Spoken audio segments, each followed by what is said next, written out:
ఇవాళ చెప్పే టాపిక్ ఏంటంటే, మొన్న ఒక గవ్వల జ్యోతిష్యం గురించి చెప్పాను మీకు. ఆవిడ గురించి మనం వీడియో చేసుకుందామంటే ఓకే అని పెట్టండి. అయితే ఆవిడ నేను నా ఇంట్లో బతుకు తెరువు కోసం నేను ఈ గవ్వలేస్తున్నాను. నాకు అమ్మ గాని ఇవేమీ రావు.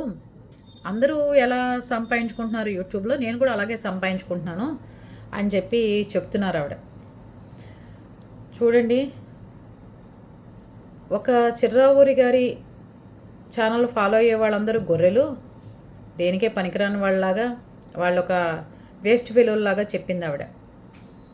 ఆవిడ ఛానల్ ఫాలో అయ్యి గుడ్డిగా అమ్మ నాకు చదువు ఎప్పుడు వస్తుంది, ఉద్యోగం ఎప్పుడు వస్తుంది, పెళ్ళి ఎప్పుడు అవుతుంది, ఉద్యోగానికి పోకుండా ఉద్యోగం ఎప్పుడు వస్తుంది, చదువుకోకుండా చదువు ఎప్పుడు వస్తుంది, ఇలాంటివి అడిగితే పొయ్యి మీద కుక్కర్ పెట్టకుండానే అన్నం ఉడికిపోతుందా, ఇలాంటివి అడిగితే ఆవిడ ఏం సమాధానాలు చెప్తుంది.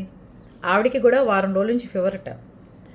ఆవిడ కూడా జాతకాలు చెప్పుకోవచ్చుగా, జ్వరం తగ్గుతుందా తగ్గదా, ముందే వస్తుంది. అమ్మవారు కనుక ఆవిడ ఒంటి మీద ఉంటే అమ్మ నీకు జ్వరం వస్తుంది, నువ్వు చక్కగా రెస్ట్ తీసుకోమ్మా అని చెప్పి అమ్మవారి దగ్గర గవ్వలేసుకోపోయిందా.